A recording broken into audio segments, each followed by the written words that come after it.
ट्रस्टको स्थापनादेखि यस अवस्थासम्म ल्याउनको लागि एकदमै पारिवारिक रूपमा अतुलनीय भूमिका निर्वाह गरेर आइरहनु भएको छ।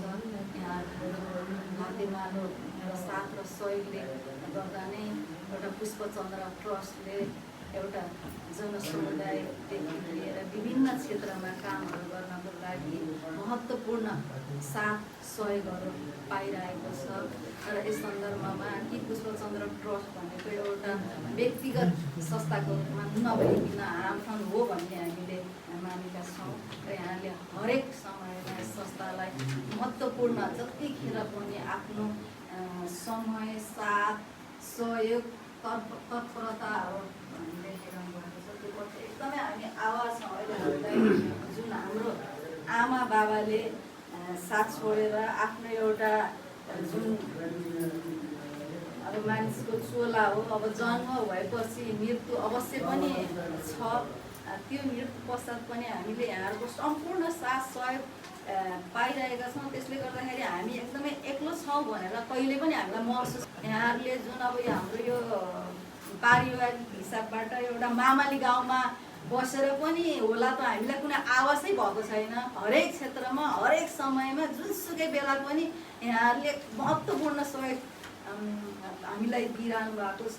र एउटा आह्वान पनि गर्न चाहन्छु कि यो पुष्पचन्द्र ट्रस्ट भनेको एउटा सामाजिक संस्था हो। एउटा यो घर परिवारको संस्था मात्र नभइकन हामीले सामाजिक अभियानका लागि जति पनि जोडिन चाहेका सदस्यहरू छौँ यहाँलाई खुल्ला हामी स्वागत गर्न चाहन्छौँ।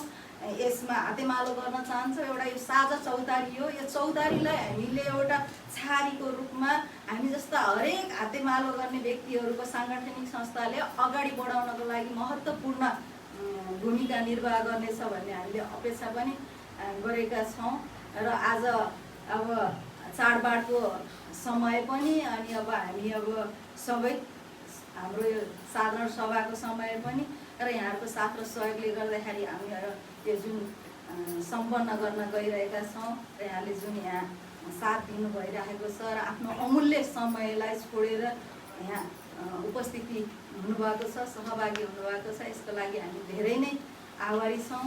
र यस साधारण सभाको सो अवसरमा विशेष गरेर हामीले सम्मान गर्नका लागि जुन हाम्रा सम्मानित हुनुहुने सरहरू अभिनन्दन गर्नको लागि हामी जुन हाम्रो ओम सर हुनुहुन्छ, ऋषि सर हुनुहुन्छ, त्यस्तै गरेर अनन्त सर हुनुहुन्छ, त्यस्तै गरेर हाम्रो मोती मरासिनी भाइ हुनुहुन्छ। उहाँहरूलाई हामीले सम्मान गर्न पाएका छौँ। धेरै खुसी लागेको छ। यस ट्रस्टले स्थापना कालदेखि यस अवसरसम्म विभिन्न किसिमका सामाजिक अभियानका कामहरू, शैक्षिक क्षेत्रका कामहरूमा आफ्नो हातेमालो गर्दै अगाडि बढाउने कामहरू जुन निरन्तर रूपमा लागेका छ। र आगामी दिनहरूमा पनि त्यस्तो कार्यक्रमहरूलाई अझै एउटा सामाजिक क्षेत्र, आर्थिक क्षेत्र र एउटा सबलीकरण, किनभने हिजो ट्रस्टको स्थापना कसरी भयो भन्ने क्रममा यहाँहरू सबैलाई अवगत भएकै कुराहरू हो।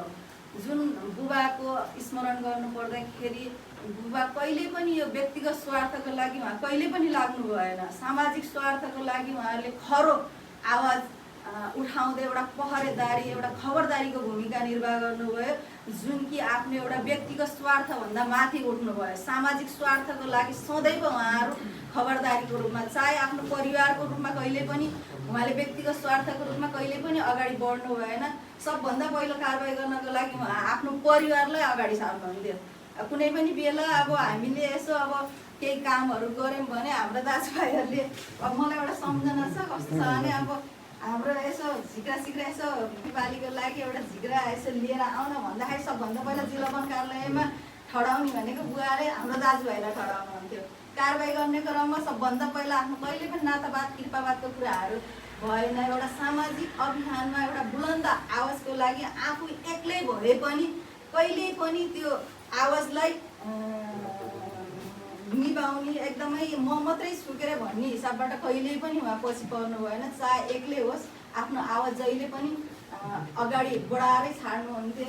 एउटा लालटिनै बालेर किन सिम्बोलिक किन नहोस्, विभिन्न अनिकालको सङ्कटकालको बेलामा अन्नहरू भइरहेको बेलामा हरेक क्षेत्रहरूमा उहाँले 24-25 दिनसम्म एउटा पानी पनि मुखमा नराखिकन आफूले त्यसरी सरकारलाई जुन दबाब दिने कामहरू सिर्जना गर्नुभयो त्यो एउटा अनुकरणीय। त्यस्तै गरेर आमाको कुरा गर्नु पर्दाखेरि पनि आमाको सामाजिक क्षेत्रको काम भनेपछि आफू जस्तै सिकिस्त भएर बेडमा बस्न परेको खण्डमा पनि यस्तो ठाउँमा जान छ है भनेपछि आश्रमहरूमा, वृद्धाश्रमहरूमा, हरेक असहाय क्षेत्रहरूमा र सामाजिक कामहरूमा भनेपछि मागलाई सन्च भइहाल्थ्यो कि त्यस्तो खालको जुरावट थियो।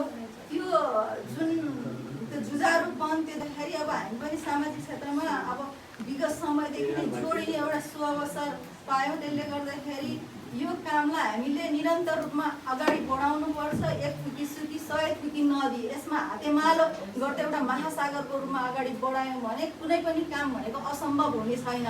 काम सम्भव हुन्छ। त्यो कारणले त्यो सम्भव हुनको लागि हामी साङ्गठनिक रूपमा हामी कटिबद्ध भएर लाग्छौँ भन्ने खालको एउटा प्रमाण पनि यसले दिइसकेको छ। एउटा स्याङ्जा जिल्लाको हकमा थुप्रो कार्यक्रमहरू विगत वर्षदेखि यस वर्षसम्म आउँदाखेरि पुष्पचन्द्र ट्रस्ट भनेपछि एउटा शैक्षिक क्षेत्रमा, सामाजिक क्षेत्रमा, समाजका विकासशील हरेक कार्यक्रमहरूमा अग्रणी भूमिका निर्वाह गर्दै आइरहेको अवस्थाहरू छ। त्यो कुराहरू हाम्रो विगतको कार्यक्रमहरूले पनि देखाइरहेको छ।